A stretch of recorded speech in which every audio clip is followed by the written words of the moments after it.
All right, we're on Roman numeral 3, dealing with the creation of the throne room, otherwise known as the third heaven. And the earth immediately below came into existence next. In a beginning, there we go again, no definite article in the Hebrew. God created, cal perfect, of the verb to create. The verb to create in the Hebrew is bara. It means to bring into existence that which did not previously exist. The heavens and the earth. At this juncture, a physical throne was established. And on the throne, God the Father appeared in finite form. I don't know if you've ever thought much about that. As you compare that to the doctrine that God cannot be reduced to one place. But there is a figure, a human figure, not any other but human figure, that obviously had to be created, that obviously didn't eternally exist, any more than the physical throne eternally existed. God existed, as we saw in the preceding class, God existed eternally from everlasting to everlasting before anything physical was in existence. Anything physical that we typically relate to physical.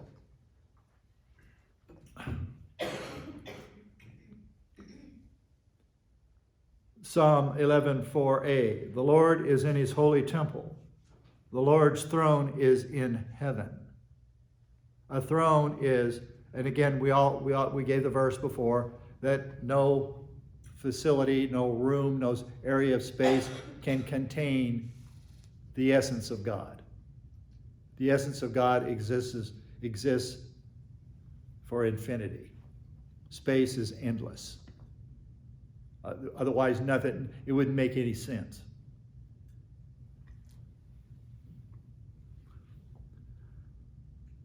Psalm 47:8, God reigns over the nation. God sits on his holy throne.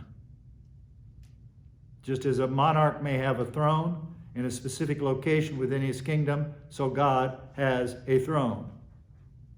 Psalm 93:2, your throne is established from of old.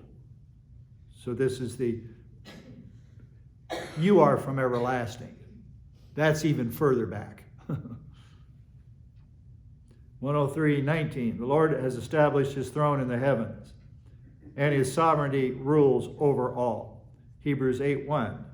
Now the main point of what has been said, we have a high priest who has taken his seat at the right hand of the throne of his in the heavens. So the Father, who's been sitting on this throne ever since original creation, a figure, a real life figure, not a statue, not a real life figure that ostensibly can get up, walk around, etc., etc. And now, with the ascension and session of Christ, Christ is seated at the position of preeminence, which is always the right hand.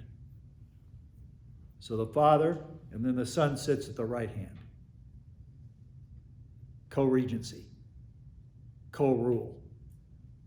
That's where the physical humanity of Jesus Christ resides. Obviously, his humanity had a different origin than the humanity that involves God the Father. Again, as in the doctrine of the incarnation, deity cannot compress itself and shrink down to one spot. Its immutability means exactly that. God is unchanging in all of his attributes. They do not improve and they do not degrade. It's perfection from the beginning. In other words, you can't think higher than that. No matter how smart you are, you can't think higher than all-powerful, all-knowing, etc., etc. Omnipresent everywhere at once. There's psalms that will feature one of his attributes. Psalmist says, where can I go? And God isn't there.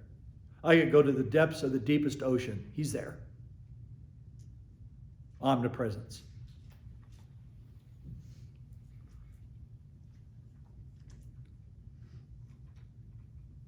I like to use this one from time. Every believer ought to be informed with regard to the, because we'll get to it in Isaiah. Isaiah 14. It's an interesting chapter.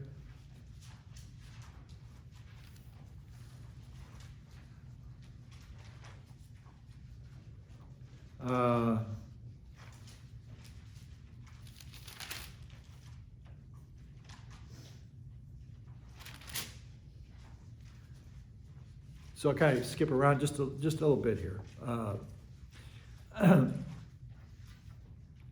Other verses, Isaiah 14:13. But you said in your heart, I will ascend to heaven. That's an ascent. It's going up to heaven from another location, the earth. I will raise my throne above the stars of God. However you take stars there, I take it as not the literal stars, though that would be true too. I take it as angel. Stars are used symbolically for believers and for angels in certain passages. And I will sit on the mount of the assembly in the recesses of the north. So straight up from what we used to call the North Pole, straight up on a straight line will hit the throne of God. So that would be an ascent. An ascent. And Satan here in Isaiah 14,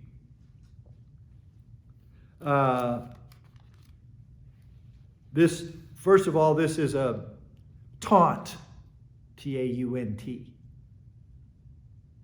at the king of Babylon.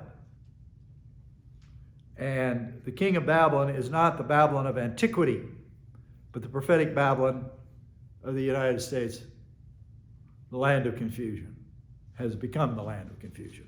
Is it ever true today? It's beyond comprehension. You try to tell people back in, well, even the 80s or 90s or whatever, that this is going to come to this, they would have laughed at you.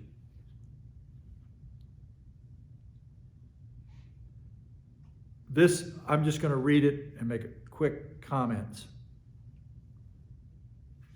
In this, it's structured in poetic verse, or in, rather than just narrative. With verse 4, how the oppressor has ceased, and how fury has ceased. The Lord has broken the staff of the wicked, the scepter of rulers, which used to strike the peoples in fury with unceasing strokes.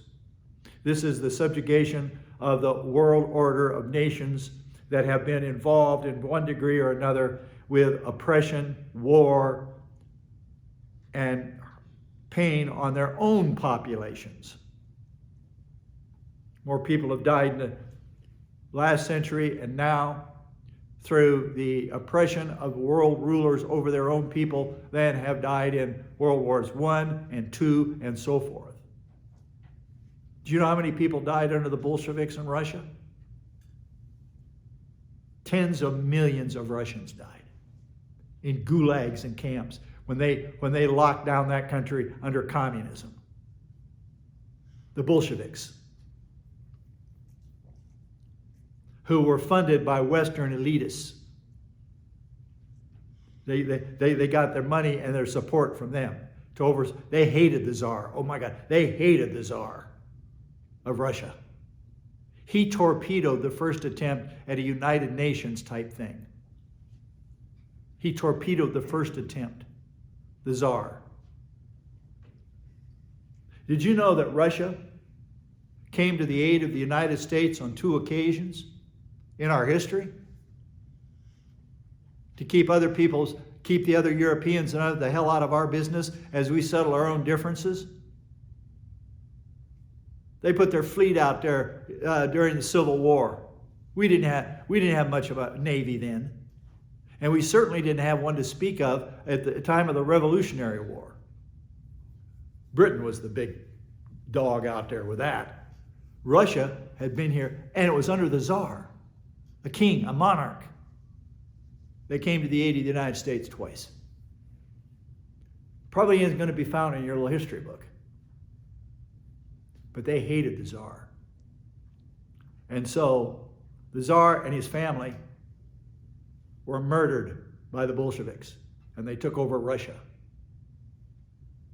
And when the dust settled, they had killed tens of millions of Russians. Wiped out whatever form of Christianity they had, basically. Did all what they do. Communists, atheists, God. They're really Satanists. It's not fair to call them atheists. They're Satanists. Deep down, they're portrayed overtly as atheists.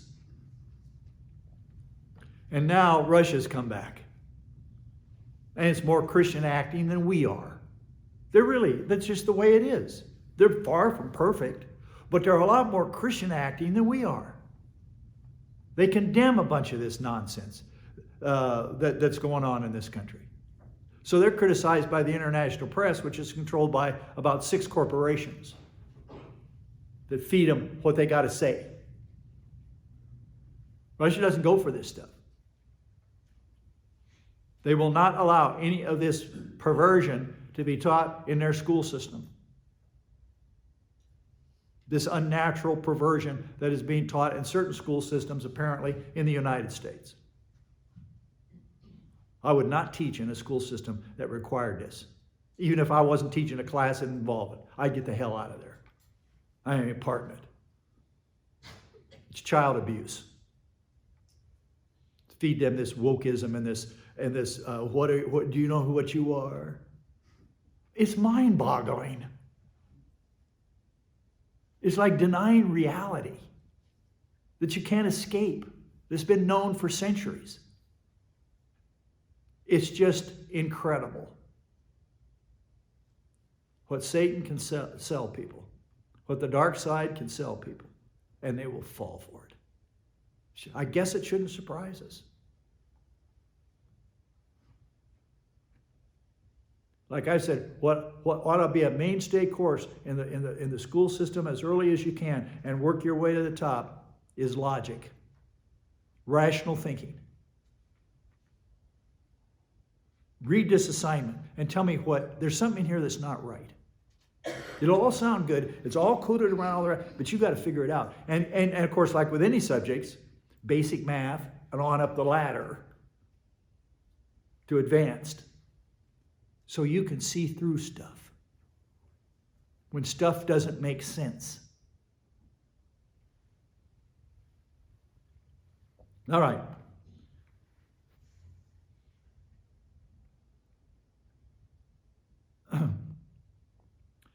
Of course, behind the rulers of the world and behind all this evil is the evil one.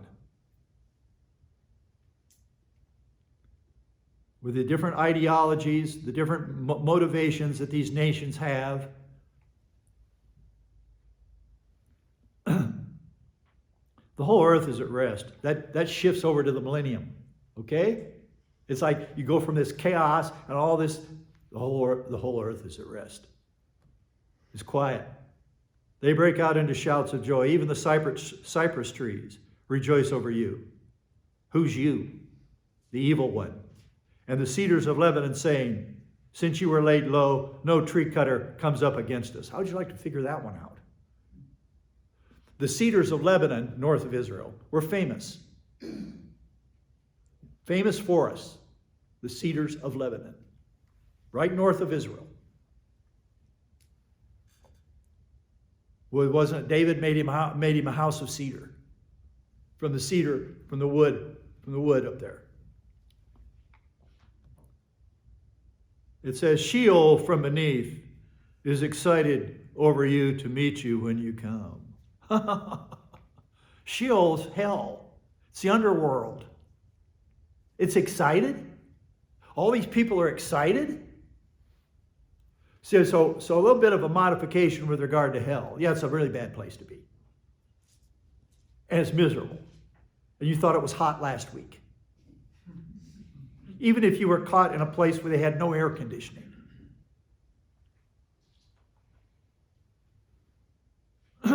or your electric didn't work. Whatever. There is a pre-announcement. Think about it. There's things I don't know. There's a pre-announcement made that Satan, for the first time, is coming down. And we know that he will come in his fourth fall. His first fall was until unrighteousness was found in you. That's sin. He fell into sin. Just like Adam and Eve fell in the garden. He fell. His second fall was he got ejected from his position, his preeminent position among all the angels. He got ejected unceremoniously. It'd be like someone getting thrown out of a bar, literally. Just literally thrown out on the sidewalk by bouncers. Thrown out. Jesus said, here's another example of, does this apply to his humanity, his deity, or both? He said, I saw Satan fall from heaven like lightning. That's his deity. He got canned. And he got thrown out of the throne room, out of his position, so that falls 1 and 2 had to go bam, bam. There wasn't a trial. God already knew that he had sinned and committed the sin of pride. The third fall is in the middle of the trib when he no longer has access to the third heaven. And he doesn't like that. He comes down to earth having great wrath for the last 3.5 years of the trib. So, this is his fourth fall. Perfect. To the extent a person exalts themselves over God and his plan, to that extent, they're going to be brought low. They're going to be brought low. In other words, they're going to be put in their place. Whether it's a believer or an unbeliever. Sheol from beneath is excited over you to meet you when you come. How could you get excited if you didn't know he was coming? And the only way you could know he was coming because you're cut off from the flow of human history. Satan's on his way down here. The one that deceived you and you allowed to deceive you during your time on earth. And all the nations that he deceived and ran them through this mill with all this misery and everything. It arouses for you the spirits of the dead and the leaders of the earth. That's what Sheol is full of. They will respond and say to you, even you, they're saying this to Lucifer. When Satan makes his first appearance in hell, he is not a celebrity. All the Satan worshipers run around today with all their little signs and all their goofy stuff. Celebrities and others. Look at this weird stuff. They're Satanists. Well, some may be just doing copycat stuff because people are so stupid. You know, if everybody wants to mutilate a part of their body, they all copycat it. This is the kind of mentality Satan can sell on people. So they chide him. They taunt him. They taunt him. These are people in hell. This is their souls. It arouses for you the spirits of the dead and the leaders of the earth. See, this is poetry. It raises all the kings of the nations from their thrones. They got thrones down there? This guy was the ruler of Bulgaria back whenever, let's just say. I'll just arbitrarily pick something. And he's got his little throne, he's got a little seat, he's got a little place, and he's recognized as this was our leader, this was our president or whatever. This is him. And they still have the position, but none of the glory and none of the benefits. I think there's some insight that has to be, nobody wants to talk about hell, right? It's not good. And of course, we had all these ideas that you're in such misery you can't even think, let alone be like someone, that's in a burning building, and all they can feel is the final pain of the fire, and they're dead. Hell is not that extreme. I mean, in that way. They can still talk. They can still reason. They can still speak. You could be in such pain, it's obvious, that you couldn't even talk.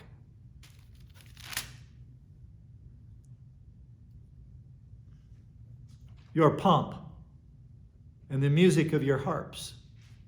Satan, not only in his beginning, he was a walking orchestra. Music could come out of him.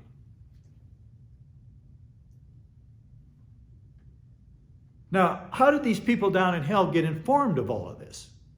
They sure didn't get informed when they were back on earth, because they're not interested in Bible doctrine.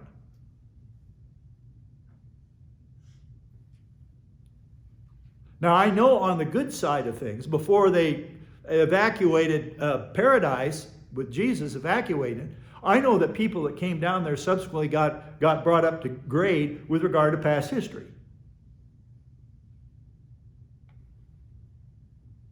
See? Abraham will be there and talk about Moses and the prophets. Well, he was, but they're already there too, see? And then new ones get added until that was relocated in the third heaven when Christ led captivity captive.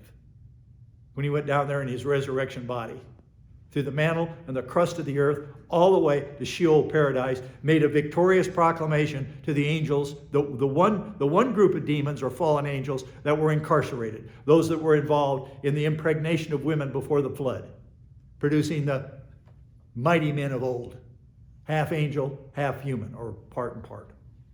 Close enough. Truth is stranger than fiction. That's why all this fiction stuff bores me to tears. If you had movies about this stuff, then I'd get interested. But when they do a religious movie out of Hollywood, usually it's pathetic. Because they will not follow the biblical script. It's not because they're not smart. It's not because they don't have the technology to make this real impressive. They do. But they don't have a critic like me or someone else say, no, that's stupid. Portray it the way the Bible says. But they can't do it. I had a movie about the Exodus. Charlton Heston, Moses. Yul Brynner, the Pharaoh. 10 Commandments. They did a pretty good, as I remember, it's been so many decades. They had a pretty good depiction of the parting of the Red Sea. They did a pretty good job of that. But otherwise, come on. You didn't do justice to those plagues. Egypt was a wreck, like you wouldn't believe, like a wreck. For just all their plants. If the hail didn't get them, the insects did. I mean, it was just wrecked. In a series of 10 plagues. Can you do this one? Your pomp and the music of your harps has been brought down to Sheol. That's when Lucifer was in heaven and was doing the music scene. He was doing the music scene in heaven. In addition to being the honorary guard of the throne of God, like it needed guarded. No, it's for effect. I'm sure the guards that stand out there in England before the palace, they can stop people. But more than anything else, it's a figurehead thing. It's for looks. Kings had guards around them. Maggots are spread out as your bed beneath you. Maggots? Huh. Well, we have maggots turn into flies, and what flies land on, and then they turn back into more maggots, and they eat away at flesh. I really like that scene that was in the movie Gladiator, where he had been wounded, and he had all this white stuff on his shoulder or arm, as I recall, and it was maggots. Oh. He woke up, the main hero of the movie. He wakes up. He's got all these maggots on him, and they're dragging him off to be a gladiator.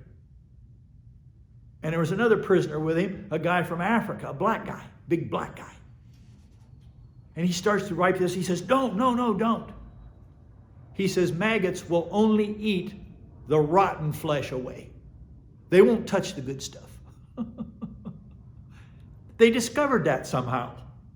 So all the gangrene, all the mess that's there, the maggots will just eat it out. Hey, how about, and they've done experiments with culturally controlled maggots within an environment to knock out and to use it on patients. I don't probably didn't become worldwide, instead of other types of cutting and all this kind of stuff, and take the patient with this gangrene or whatever they've got and put these maggots on it and let them eat it all out, and it's gone. Well, that's my little speech on maggots. But these aren't the larvae of a fly. You know, God knew what he's doing when he put all these things on here. Oh, there, look at that fly. Ah. Yeah, and I understand. We don't want them on our food, and we don't want them in our house. They'll get there anyway. Maggots are spread out as your bed beneath you. That's all the souls of unbelievers. And worms are your coverings. Can you imagine reading this and figuring out what's going on? I mean, really. Now, I'm not to say that I got every little dot dotted and every T crossed. I don't. But I'm still a student. I just opened your eyes to something if you hadn't thought about it before. And that is that the people in hell aren't just a community of screaming memes. It's heaven hot, I can't. And just like Dante's Inferno. You remember that? He has a depiction of hell. It's not, I'm not trying, the fact that you're there forever, you've been humiliated. You can't do anything beyond talk, maybe. You can't do anything, you can't go get a job. But you're informed with regard to something. It's not as though you are completely blacked out. Somehow you are enlightened that for those that didn't even believe in Satan, you're suddenly involved, and there's a malignant force behind all this, and this is who he is. Well, they had any exposure to the Bible at all, and many people have never had any exposure. You have fallen from heaven, O star of the morning, son of the dawn. I haven't worked all those titles out either. This is before we have the normal morning and the sunsetting thing. You've been cut down to the earth. You who have weakened the nations. Look how weak we are today. And morally. So here we get twitted by Putin. The West is morally bankrupt. That includes the European nations and the United States. You're morally bankrupt. You LGBT plus morons. That's why they don't. That's one of the reasons they don't like him. You know what he said about our financial system, which is at the root of all of this? It's hooliganism. Hooliganism. Usury. Bible's against it. Printing money. Creating it out of nothing. As a piece of paper or a digital thing. We've printed and we've created about as much money as we can do it anymore. We are so damn far into debt, it's unbelievable. And the whole system is teetering on collapsing. You just can't continue to do this indefinitely. What kept it going was our robust economy. That kept feeding into this to keep it pumped up. We should have never got rid of it. We should have never gotten a Federal Reserve System.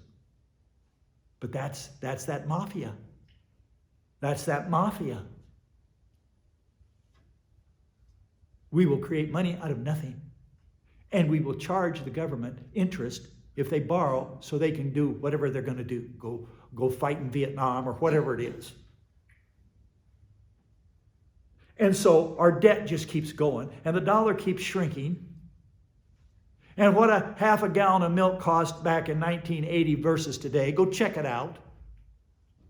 It doesn't have to do with there's not as many cows or more people are drinking milk. It may be true of some commodities, obviously.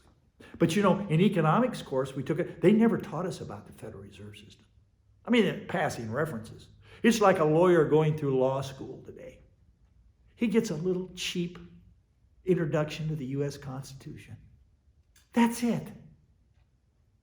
I've been told. Unless he specializes in it. So what chance do we have? That kind of stuff going on. So, you've been cut down to earth.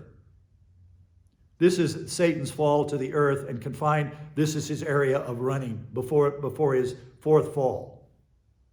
Second fall, you've been cut down to earth. When he was ejected. You've been cut down to earth.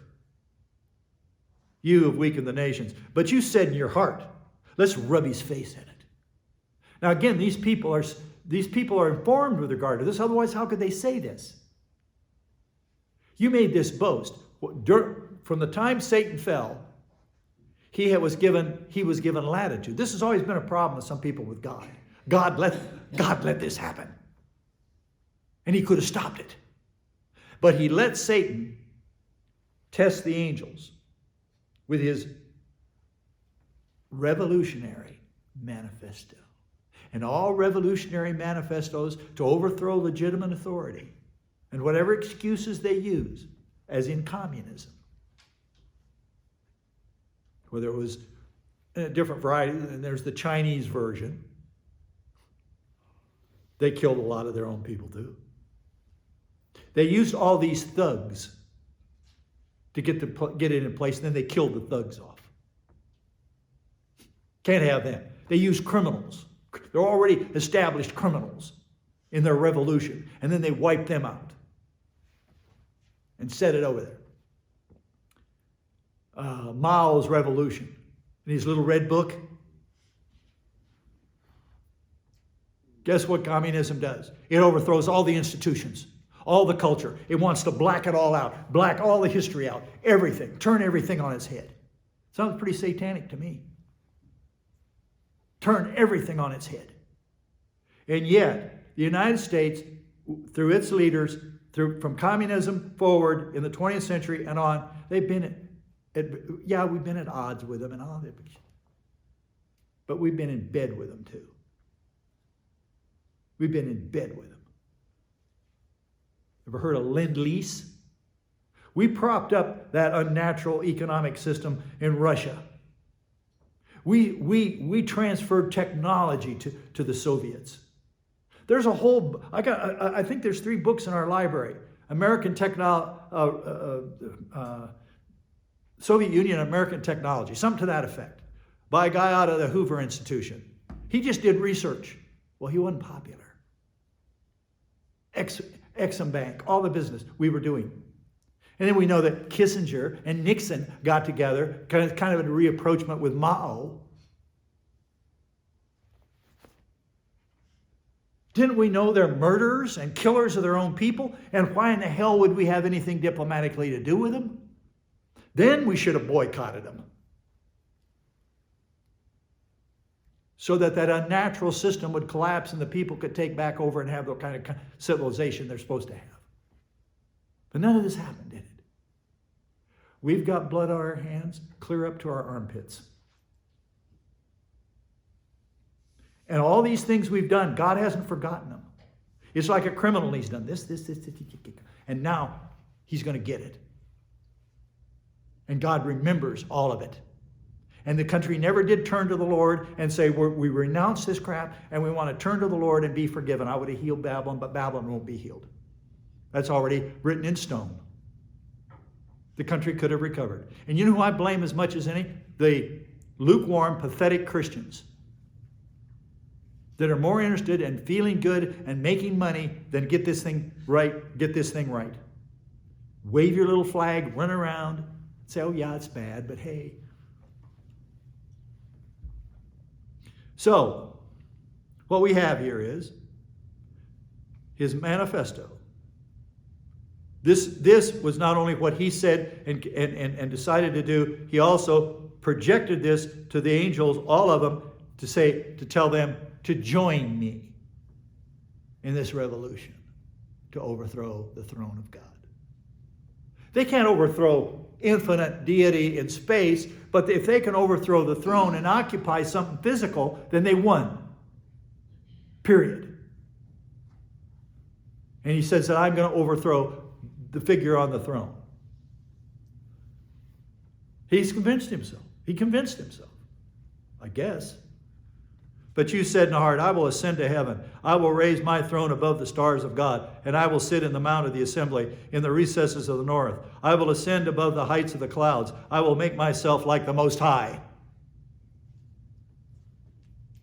Nevertheless, you'll be thrust down to Sheol. Reality check? To the recesses of the pit. Another synonym for the underworld. Those who see you will gaze at you. They will ponder over you. So it isn't like, hey, I'm sorry to belabor this. Well, I'm not really sorry. That's not right. But I'm going to belabor it. The people in heaven can ponder, hell can ponder. They can talk to John Doe and say, there he is. There the SOB is. You know, who taught us all this mess. Well, they're culpable because they're there. I broke loose from it, so did you. I broke loose from the system. And maybe I'm still breaking loose from it in certain respects. Because I'm growing as a believer. Those who see you will gaze at you, they'll ponder over you. Is this the one who made the earth tremble? Who shook kingdoms? Who made the world like a wilderness and overthrew its cities? Who did not allow his prisoners to go home? I just read another article on that, but people don't want to hear it because it follows American history back when we were great, World War II. Eisenhower's death camps. End of World War II. You know what we did with the German people and the German soldiers that surrendered? We put them in open fields with barbed wire around it, with very little food, exposed, no medical attention, and complete violation. It's all out there in complete violation of the Geneva Convention because Eisenhower told Churchill, I hate Germans.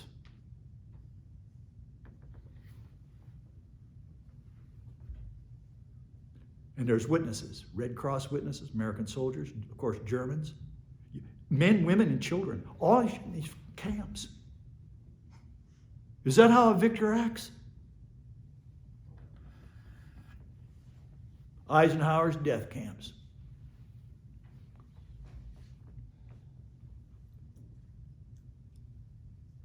All the kings of the nations lie in glory, each in his own tomb. At least they got that, don't they? They got a nice tomb. There's one in France for Napoleon. The scourge of Europe, whom God used to whip the Europeans. He had his problems, but at least what I like about him is he's going to take over and rule France. Pope comes up, wants to put the crown on his head. That would indicate who's superior, right? You know, pecking order. Napoleon reaches over and picks it up, puts it on his own head. Screw the Pope and all that mess. But you've been cast out of your tomb like a rejected branch, clothed with the slain, who are pierced with the sword, who go down to the stones of the pit. Break this all down like a trampled corpse. You don't get a dignified end. You will not be united with them in burial because you've ruined your country. You've slain your people. May the offspring of evildoers not be mentioned forever.